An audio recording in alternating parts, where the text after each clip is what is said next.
Thomas the Tank Engine and Friends, Wooden Railway Tales, Season 1, Episode 3, James and Spikey.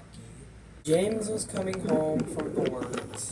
The engines had missed him a lot after the wreck. "Nice to have you back," said Thomas. "You back too." As James puffed back into the sheds, he looked to his right to find Oliver. Oliver was struggling to take a train. "What's wrong, Oliver?" asked James. "Do you need my help?" "No," said Oliver. "This truck, Spikey, is giving me a hard time." "I've had to deal with him before," said Edward. "He is not easy to deal with." Not long after, James's driver came up to him and said, "It's time for you to pull a train," he said.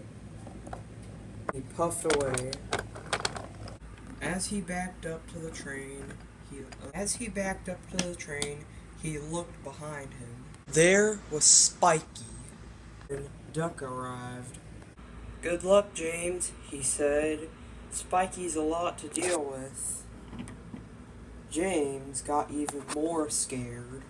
It was time for James to leave. He was going very well when suddenly he stopped.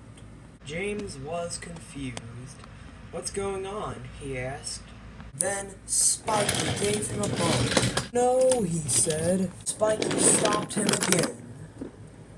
Said James, "I've had enough." He carried on slowly. Stop him, but James was pulling too hard. "Ah! Ah! Oh!" yelled Spikey. He had to turn his brakes off.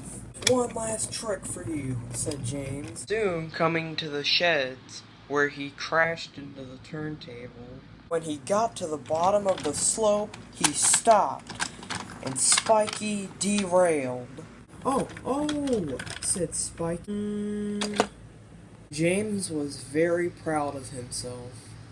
Sir Topham Hatt soon arrived. "I'm just gonna say this," said Sir Topham Hatt. "Some engines you don't mess with."